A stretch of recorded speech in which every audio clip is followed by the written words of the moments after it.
What's going on, everybody? Welcome back to GmiasWorldPodcast. Today we're going to be talking about a special Saturday 2020 Week 15 doubleheader. We're going to go ahead and take a look at the Bills and the Broncos. Pretty much after this game, we kind of already knew that the Broncos were probably going to lose it, but now it's official. They are officially out of the playoffs. We'll talk about Drew Lock and that team in a second because they've had a roller coaster ride of a season. Some people want the coaches fired. I have a different take on it, but we'll go. We'll take a look at that in a little bit. I just want to continue to go on and give this guy Josh Allen a lot of due. Now, he was 28 of 40, 359 yards, 2 touchdowns, 0 interceptions. When you look at the way that they dominated the Broncos, though, it is to be expected. The Broncos, you go out there, you lose Von Miller right before the season starts for the year. It's a very, very difficult thing to try to recover from with such a young team. And, it's been a real bad situation. And I'm not making any excuses because you still got to go out there. You got to still try to win. The bottom line is the Bills are ready for the playoffs. And they're going to be a dangerous team to play. Stephon Diggs, he had a coming out party. 11 receptions on 13 targets, 147 yards. No touchdowns, though. Cole Beasley, 112 yards, 8 receptions on 10 targets.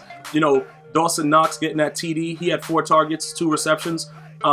Jake Kumaro, everybody was just getting involved. And that's when you start to see that a quarterback is starting to come into his own. When he starts to make, those different reads and starting to look and see you're open too.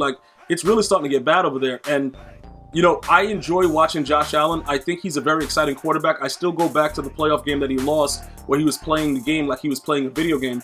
He thought he was in Madden, just running around, jumping in the air, throwing passes, doing weird stuff. It didn't turn out to be very well for them, in that playoff game. But he's learned from it. He's, changed up his throwing motion and done a lot to get better. They're going to have to work on that run game, though. Zach Moss, 81 yards. Look, dude, it's not going to get it done in the playoffs. You need to be able to run the ball a little bit better. But congratulations to the Bills, man. They're just handling business, and that's all you can really do when you play a bad team. Now, we jump over to the Broncos. We take a look at Drew Lock. 20 of 32, 132 yards, 1 touchdown. Some of you guys are going to say, yo, Gmias, you've been giving this guy a pass. He sucks. I can't, look, he's still a young quarterback on a team where, a lot of things just didn't go well. Jerry Jeudy, as a rookie, I don't think that, he's been as good as, most people thought he was going to be. They could have taken a lot of other players before him, but, they went with him. Maybe he'll turn out to be a decent wide receiver, but in this game, he's 1 reception, 19 yards. On 5 targets. You got to catch the ball, dude. Tim Patrick didn't play particularly well. Noah Fant, that's a tight end. You got a tight end out there. It's not like he's Travis Kelce. These dudes are not really out there putting in the work that they should. Melvin Gordon, he had 2 touchdowns, but he had 11 carries and 61 yards. You have to help out a young QB. You got to establish a run game. You got to be able to do stuff. Phillip Lindsay, I don't know where he went. Somebody got to tell me, did this dude fall off like a cliff, dude? He's just not good. I don't.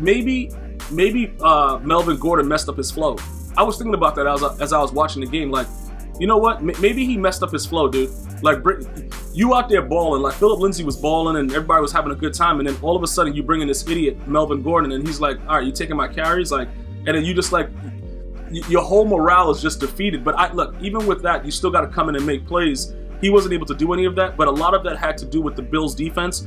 So regardless of how you look at it, the Broncos just wasn't as good. And when I bring up Von Miller, that's a leader. I know he's on the defensive side of the ball, but Von Miller's a Super Bowl champion. He's a guy that goes out there and handles business regardless of what's going on offensively, and he motivates the entire team. So I think a lot of just, the shock of not having him and, the coach making bad calls throughout the year, that had a lot to do with the way the Broncos season ended. But we'll be able to check it out and see how it goes forward. Looking at the Carolina Panthers and the Packers now, this game was very, very interesting because the Packers won it, but Aaron Rodgers was very, very upset about the way it ended because the second half was just a joke. They were winning 21-3 going into it, and then they just slowed down, bro. And then the Panthers are making their way back, and it really can't. You can't do this towards the end of the season. The way the Bills are playing, that's the way you want to be. You want to smash dudes up and then be ready to go.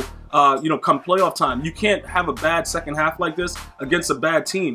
And that's the issue. And Aaron Rodgers is starting to understand, look, listen, these are my few years I have left to try to win a Super Bowl. Now, you still got to deal with Patrick Mahomes, boy. That dude is not going to be playing games with anybody if everything goes according to plan. But you still have to give yourself the opportunity to get there. And he didn't like the way he finished up the game. I didn't like the way he finished up the game. But it is what it is, right? Teddy Bridgewater. I told you guys this very, very early. The Panthers had to make a decision, and we're seeing now that Cam Newton is garbage. Like, listen, I don't know if it's his injuries. I don't know what it is. I'm sick and tired of trying to make excuses. I don't know what it is, but he's not a good quarterback right now. I don't think he'll return with the Patriots. So they had to make a choice over here with the Panthers. Getting rid of him the way that they did, though, was very unprofessional. I will say that, because he did give, his heart and soul to the Panthers franchise, but he's not good, and we're seeing that with the Patriots. All right, regardless of the old line and all that stuff, even when he gets protection, he throws ridiculous passes. So he's not good. Bridgewater's not good either, but he won't turn the ball over that much, but he'll have a pedestrian game where he throws for a certain amount of yards, but it's not really that good. Then he'll try to jump in over the line to get a touchdown and fumble the ball. Like he'll just do things that you'll look at him like, yo, this guy's not good. But you had to make a choice.